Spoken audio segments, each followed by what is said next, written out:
pushing the boundaries of expectations, and rewriting the rules of adventure are the reasons we get up in the morning. This is a way of life, a huge and growing community of explorers and adventurers, leading the way, blazing new trails, and raising the bar. We share your hunger for a life without limits, and we know you'll stop at nothing to get there. Well, greetings and welcome back, KB Creators, for another adventure of manifesting. So glad to have you back with us today. And if you want to start receiving some text messages from me, just go to text Kinetic at 844-844-0049. StephenCanyon.com is the website for all the upcoming events and other resources. Make sure you follow us on Instagram at Stephen Canyon. And if you've not already done this, make sure that you hit subscribe to make certain you are notified each time we upload, download, go live in the new podcast episode. And Orlando tickets are now available for the podcast workshop brunch coming up on the next one, June 26th. You got it. Hello, Meg. Hello, Stephen. Are you ready? You ready with your? Have you rounded your sounds? Are you ready for round? Go round. Say round. I. Open up your vowel sounds. You're from North Carolina. I. A-E-I-O-U. I feel like being aware of my eyes makes it worse. I. Round out the I. I ride the mountaintop. I ride. I ride. No, ride. Hey, everybody.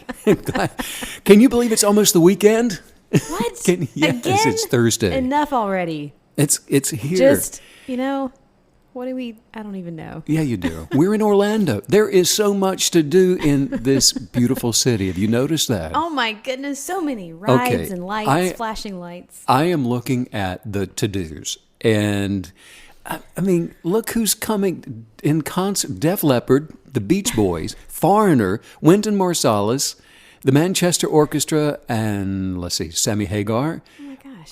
Sheryl Crow. Yeah, Lauren Daigle. Yeah. And Harry Potter and the Order of the Phoenix. Pat Benatar. Harry Potter and the Order of the Phoenix. What is that? It's a musical thing. It looks like it's Harry a concert Potter or into something. A musical? Yeah, or music word. of some sort. Pat Benatar. How about that? Oh, here's something you'd be interested in: a boy band review.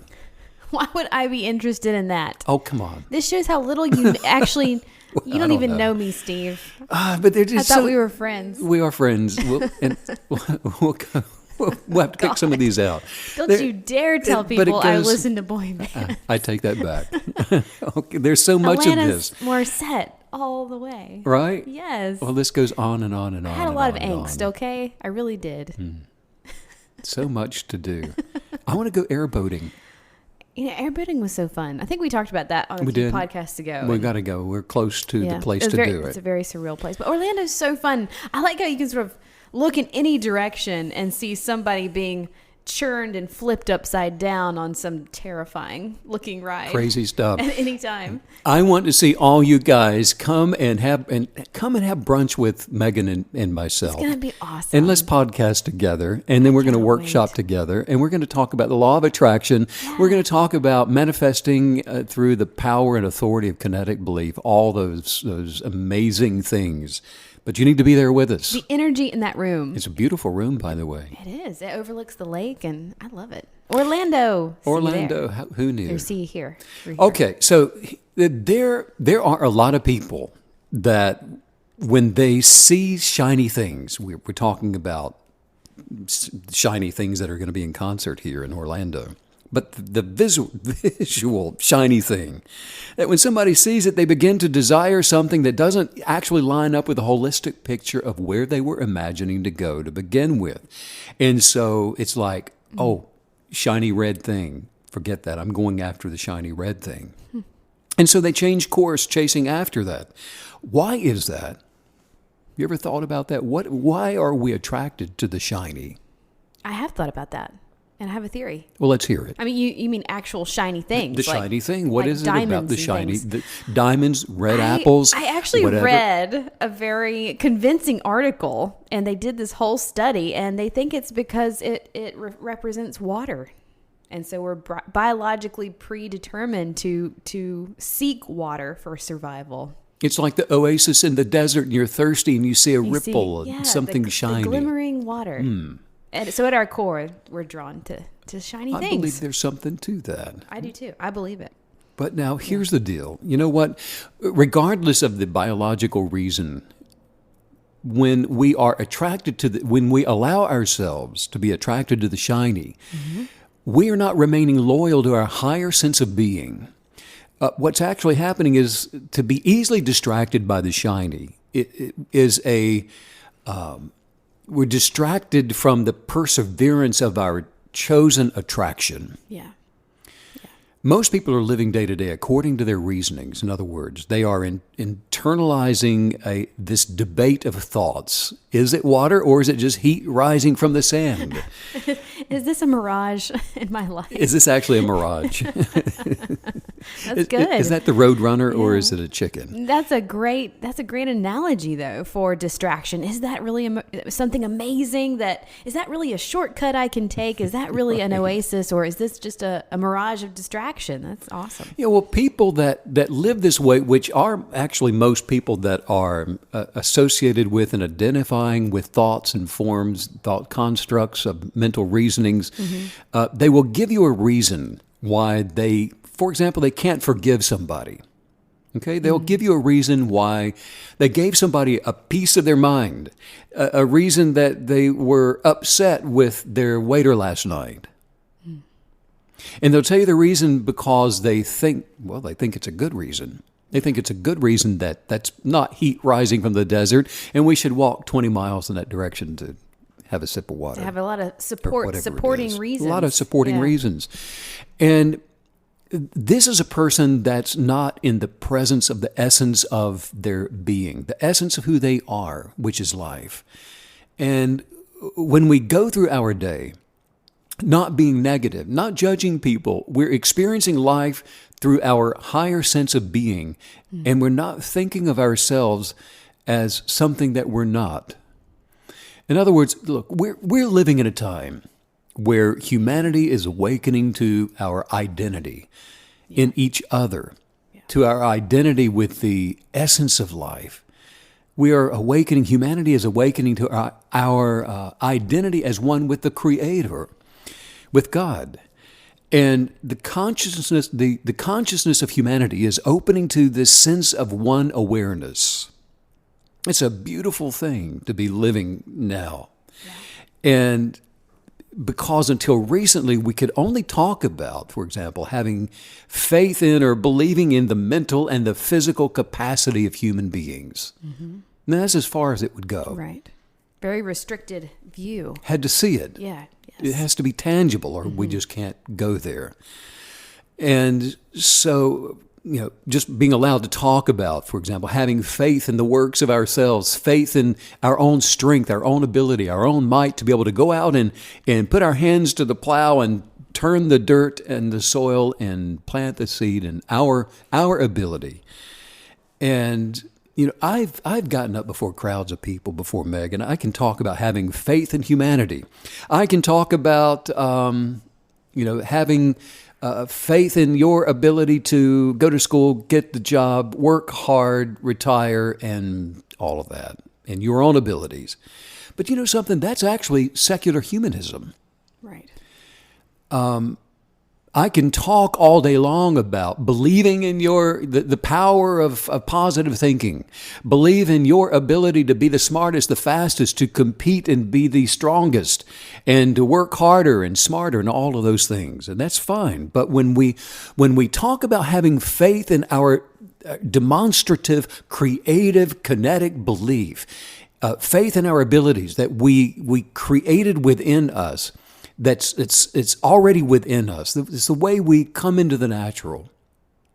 When I talk about having faith in the likeness that we were created in the image of our Creator, what we'll often find is people start going in the other direction. We find rebellion against that idea.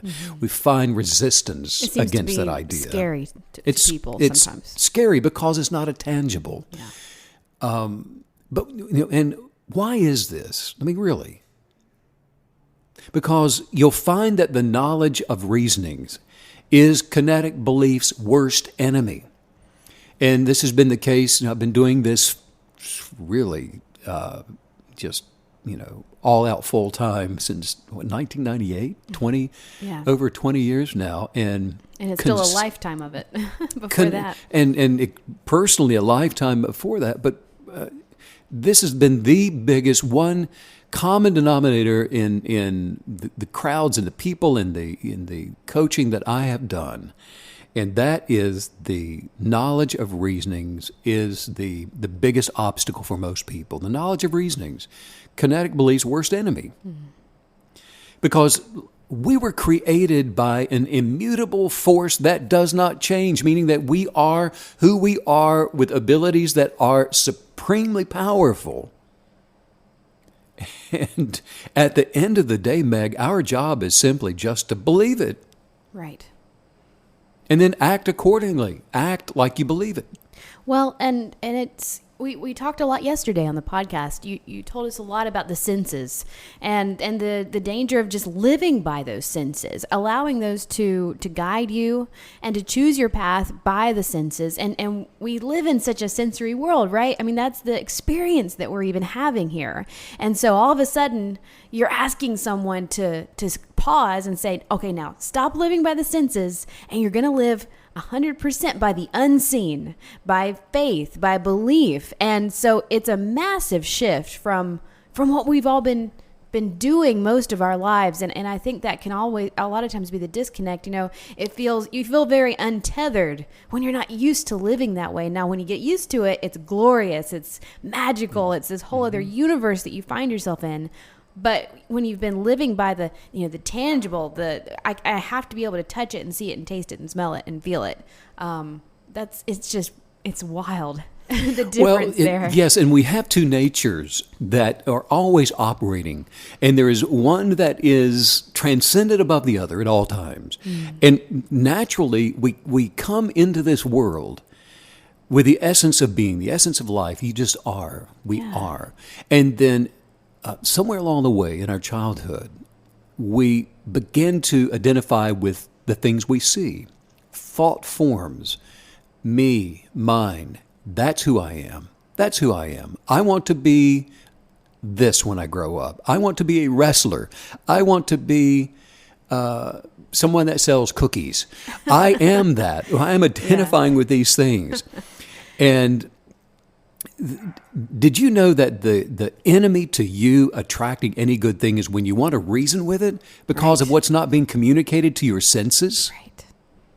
Because what most people will do, once they wish for something better, for example, after just a little bit of time passes and they can't see it because of what they can't smell, like you're saying, because of what they can't touch, they now want to reason with it instead of simply believing it.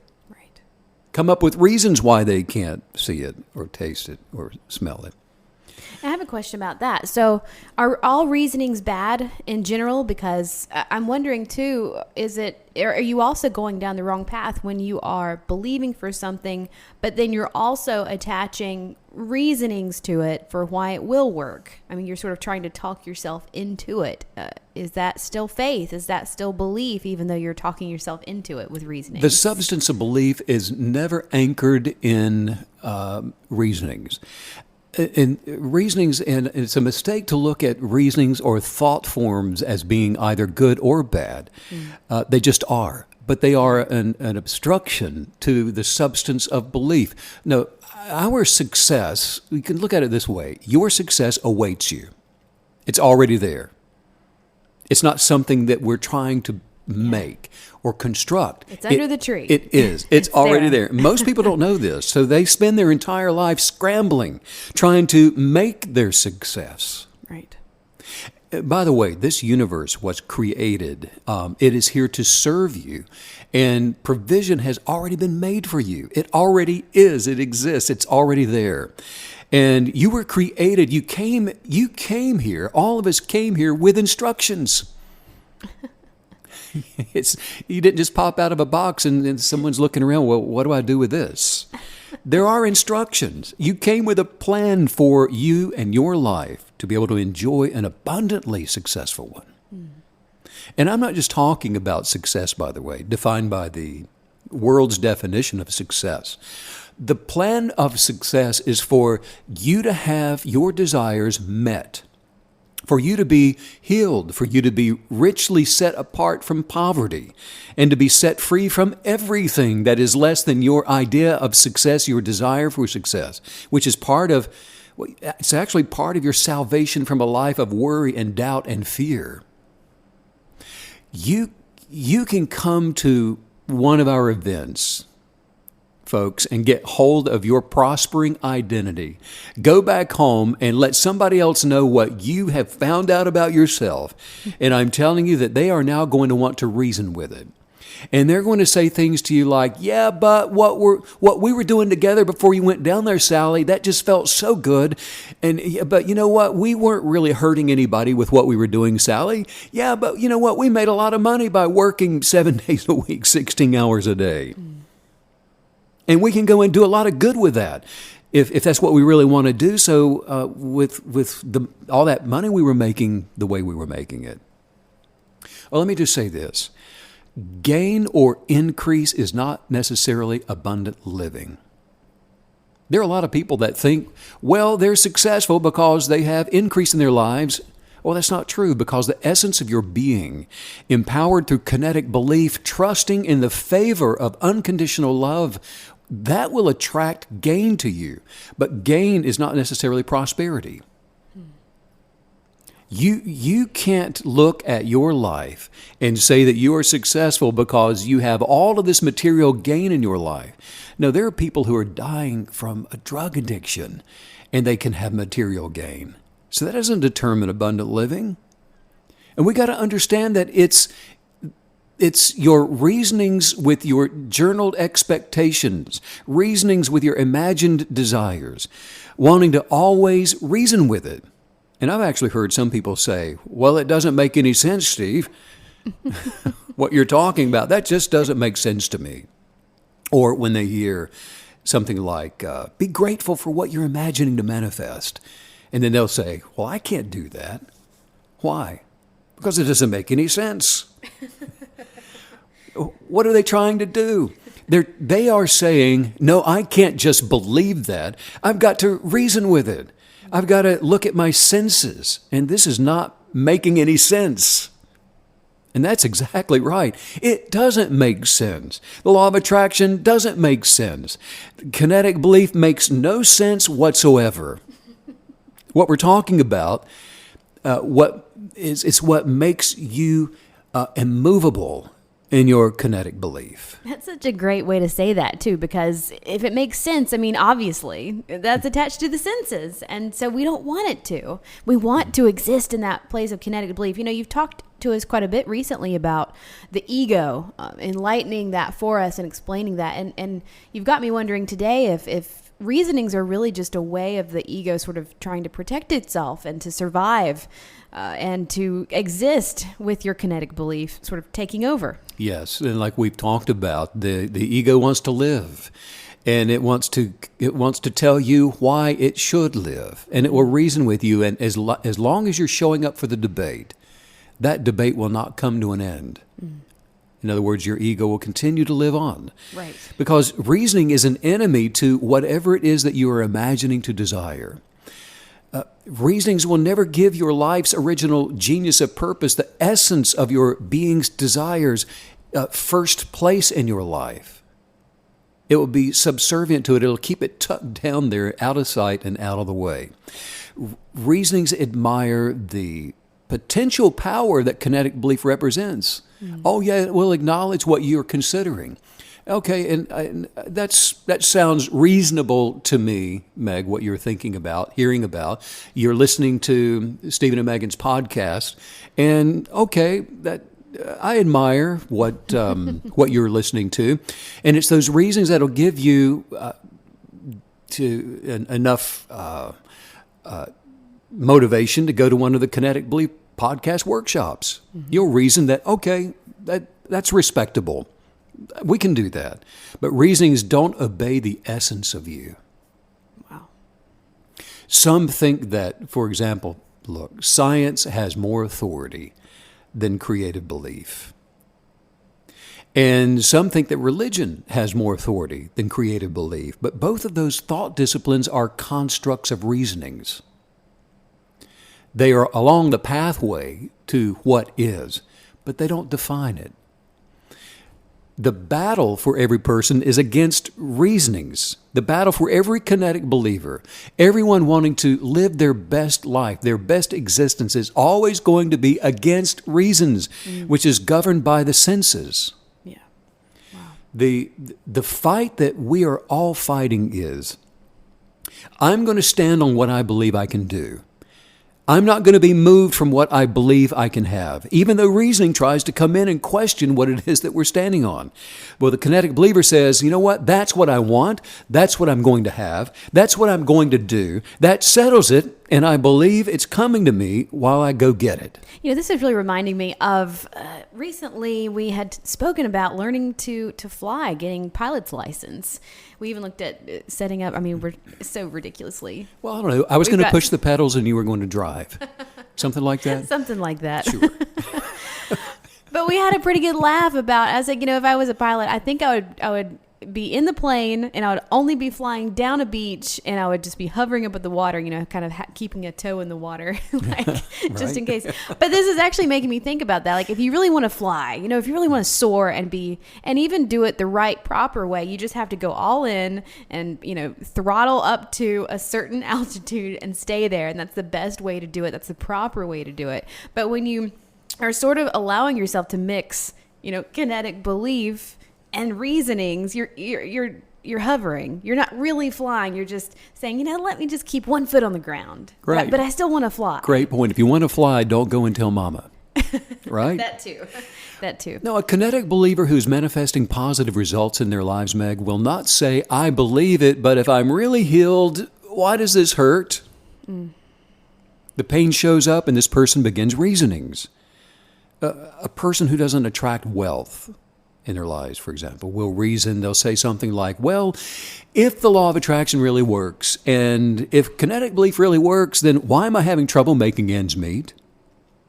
The ends not meeting manifested in alignment with your reasonings. It will be the enemy to your desire.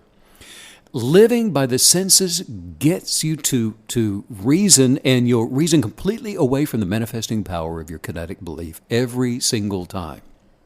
Well, I like that you just told us a moment ago that reasonings are all the same. There aren't good and bad ones. They will, no matter what they are, they're going to undermine your desire. They're going to undermine your belief. And I think that's an incredibly powerful thing to pause and be aware of, because, for example, let's say, I want to start a dance school. Well, you know, I live in New York, so that's probably the reason it's going to work. And that's that feels like a positive reasoning, but it's not. It's going to undermine the power of your belief, the power of your creative authority. Right, because by the time the sun goes down, you're going to be thinking, I live in New York. There must be 200 dance studios here. Exactly. It would never work. That's a profound point for us to grasp. Reasonings, well, now you got to go and ask somebody else. You've got to go and get permission, which is, look, this is really very simple. Just do what you imagine to do, because nothing stays the same. Most of our knowledge has come through science, and it has been gained by experimentation and by observation. Human beings have worked and they've studied and they've theorized and sacrificed in order to gain knowledge. And as a result, we honor them. We do, for their achievements. Fine, we give them that. And what science gives us, however, is the knowledge of reasoning, which comes from the five senses. That's all it can do. Look at it this way. The mind is the laboratory, and the observations that it makes with the forms of material things are divided and they're classified. Reasonings have no other means of knowledge. Knowledge of the senses, they can't go beyond the mathematical observations of things or beyond what it has seen and felt, heard, tasted, or smelled. And whenever knowledge starts going in a direction away from reasonings, what can be seen, and there's mathematically there appears to be a shiny thing out there, way out there in the universe. So I think I'm going to try to go in that direction and leave reasonings behind, well, then it goes into the realm of speculation, of theory, of trusting that the theories may become a reality based upon some kind of future reasoning, which leads to the next step, and it's that of experimentation. Science is the means of creating a descriptive language for the macro and the micro of what we can see and touch and feel and hear and potentially smell. But science says when it loses contact with the senses, it immediately moves into speculation and theory or hypothesis. In other words, science doesn't have anything to offer in the realm of quantum creative substance of belief, the observation of the God particle, of the Higgs boson. It did reveal the creative power of belief, the very surface of it. It began to catch glimpses of this amazing construct of our human sense of awareness. But look, there are still no words in science for it, not yet. Kinetic believers, however, we don't have to begin with what can be seen. We don't have to begin with the proof of science. We start with our creative authority without having anything come through our senses to tell us it's true. Darwin only had theories and he had speculation when it came to the question of creation. The authority and power of your creative belief has no speculations. It has no theories. All it has is declarations of fact. But what people want to do and think about and then live the consequences of is based on the senses. Wow. You were mentioning experimentation.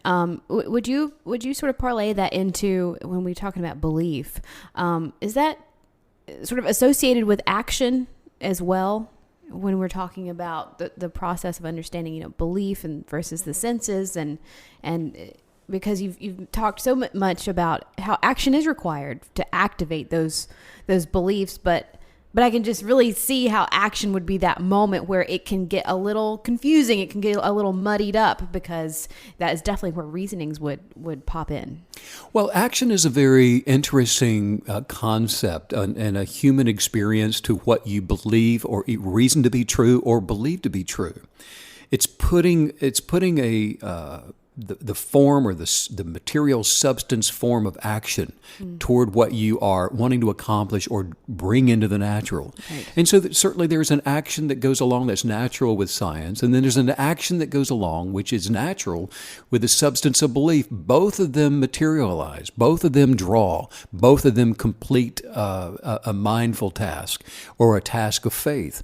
So action is imperative to the kinetic believer to put an action, whatever it is. It could be drawing in the sand, it could be going downtown, it could be standing on a street corner expecting to see something. Right. But it's the action to our belief that draws and manifests the law of attraction into abundance and just into manifestation. And so I guess that's also interesting. So I guess we also should not attach reasonings to action either. So we don't want to attach reasonings to our belief, and we also don't want to attach reasonings to our action, saying, well, this, if I do this one thing, or if I do this other thing. So, and that's a very real distinction that we're making, but it could even look the same on the surface. That is a great point, because to attach an action with reasonings would be to say that I have to do this for that to happen. Yeah. But the action of belief, or the substance of kinetic belief, is not as specific. It's moving you from here to there, so the there can come to here. Yeah. It's to put you in a place that allows for the magic to happen. So that's really beginning with a motivation check, a source check. Where is this coming from? Is this coming from your reasonings, or is it blooming from your excitement and your creative power? Right. That's cool. That's correct. So the task is to recognize we don't want to attach reasonings with our beliefs, the things that we're journaling, the things that we're imagining to come to pass in our lives. Mm-hmm. Because what people want to do is they want to test the greater desire even in their journaling, when they first get started. They want to test it with reasonings, with the hypothesis. They want to test it with the proof of theories and the guesses.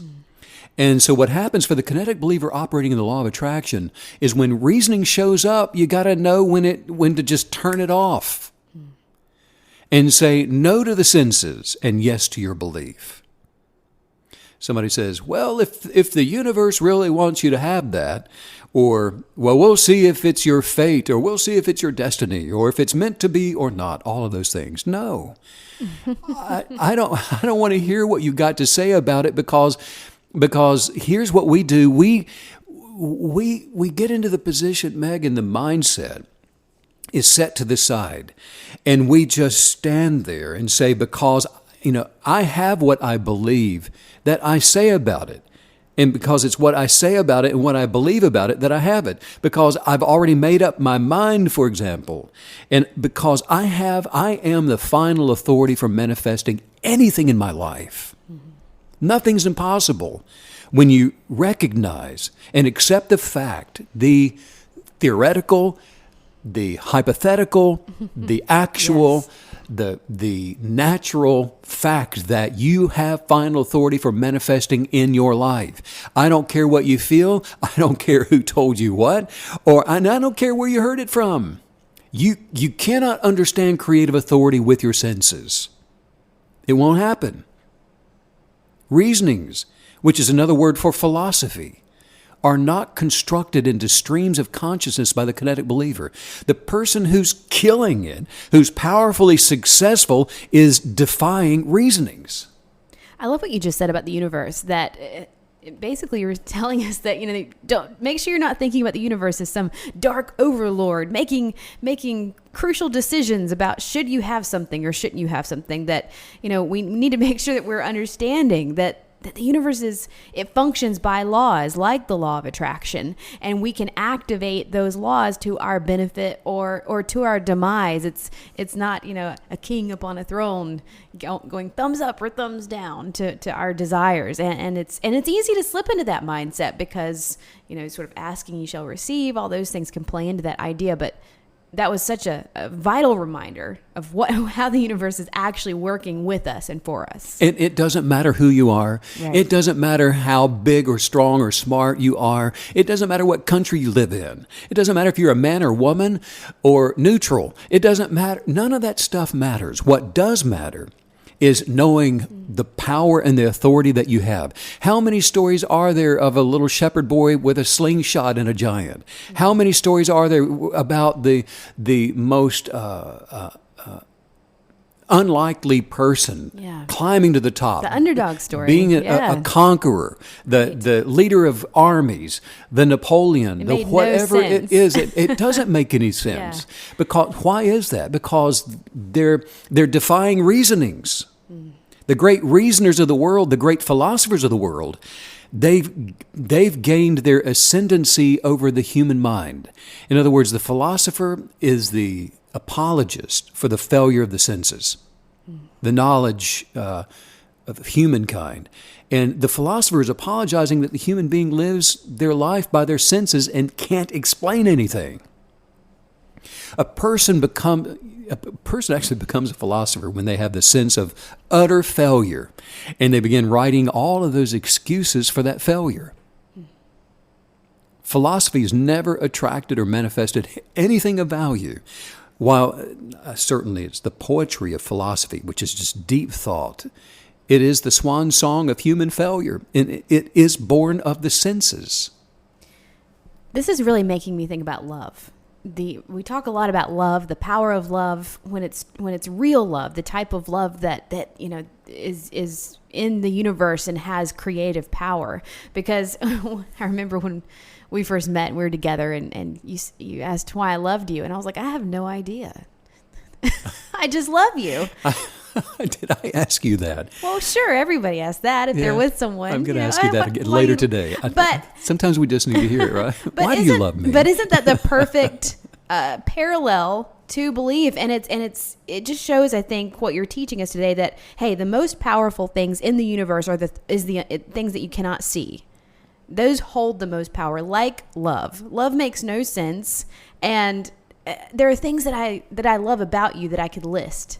But the actual tangible idea of why do I love you, it's ethereal. It's just there. It just works. It's just something that has overwhelmed me since the day that we met. And I just think belief is so akin to that, what you're describing today. Because it's like, hey, don't attach reasonings to love. I don't need to tell you why. It's not why I love you. I just love you. I can't help myself. Well, would it not be true that once you define it, it becomes less? Absolutely. And Words some less things than just it. are. The vocabulary is really not quite there. Yeah. And so seeing belief, kind of overlaying belief with that idea is that helped me to understand it. The substance of knowing, the substance of belief, it is an unction in the spirit that already dwells within all of us. There is that knowing. Because, look, there are millions of people around the world right now who believe in the law of attraction because they've experienced it working in their lives. They can't tell you exactly how or why, but, most people would say they're not going to joke about having a wreck in the car Right. before they go somewhere because there just is an unction. There's a knowing that, hey, I'm creating with the words that I speak. Yeah. They know that it's real, but they base their ability to manifest on whether or not they can understand it through their senses.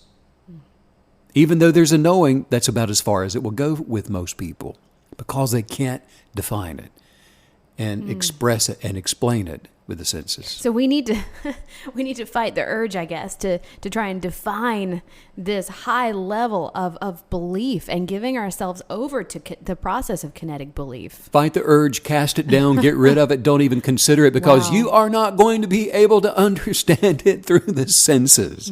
There is nothing physical that can be seen in the substance of belief. Nothing that can be felt, nothing that can be heard outside of the power of your kinetic belief. The success of the law of attraction, it does not come from the senses. It does not come from knowledge. It doesn't come from the wisdom of human beings. And yet that's how most people will approach it. Failure is actually powered by suggestion. The most powerful force of sickness and disease and poverty and fear of any kind is suggestion.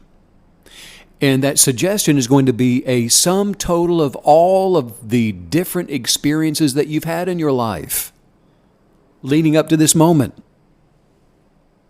Because your experiences, think about it, it adds authenticity to all of your reasonings.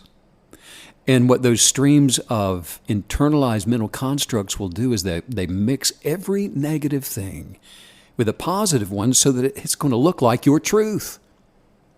Well, it has to be my truth because there's little bits and pieces of authenticity with what I am reasoning with. Reasonings will twist your grandest desire up just a little bit, just enough, and put it in the right package and then cause you to reason with it. Reason with what you really wish would happen for you. In other words, reasonings are there to try and talk the power of your creative ability out of being true for you. It's the yeah buts to attracting your best life. Well, if there's only a way that I could open my own business, if there's only a way that I could figure out how to do it, now there you go, you're getting started with the questionings. You know, a lot of people own successful businesses, but questionings are beginning to come up in your life. Oh, if I could just really get the money, then if I could get it, like you're saying, Stephen, why isn't it showing up for me? You know, all things are possible, but the questioning is coming, and you begin to reason with this, and you got to doubt now who you really are. You start doubting in your abilities. You're reasoning with all that. You're reasoning because of all the things that you've gone through lately. That is the biggest enemy that we have to fight against.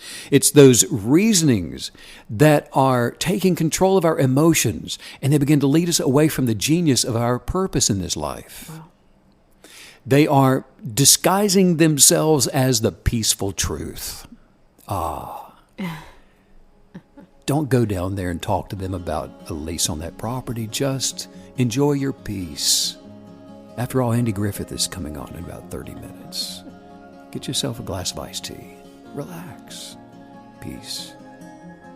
And so most people go no further in life than having faith in their natural ability to just work hard, get the job done, rather than using the power of belief to rearrange circumstances by attracting abundance into their lives. And when it comes to kinetic belief, it's well, how can you trust something you can't see, Stephen? To go and quit your job and start your own company. What if it fails? What if no one buys it? You're beginning to reason. And reasonings will affect your emotions. And once they affect your emotions, then they will, every single time, they will lead you away from the awesome journey of your best life. Wow. Let's do some highest viewpoints. Yes. I'm stirred up, Meg. Oh, I'm mind blown. Good. Oh, Let's man. blow the minds, right? Just say this out loud. Say, I am light. I am light. I am love. I am love. I am health. I'm health. I am abundance. I'm abundance. I am the substance of belief. I am the substance of belief. I am joy. I am joy. I am creative power. I am creative power. I am peace. I am peace. I am happiness. I am happiness. I am. I am. Therefore I am. Therefore I am. Wow. You are creative power. Like I said, mind-blowing podcast today. Just completely rearranged the mental landscape, Steve. Absolutely. I cannot wait for this podcast brunch workshop in Orlando. Seeing all the KBs is going to be awesome. Make sure you go to StephenCanyon.com to read more, learn more, discover more about that. June 26th, be there or be square. There it is. Sending out much love to all you KB creators all around the world. And thanks for all the extra dose of wisdom today, Steve. Bye.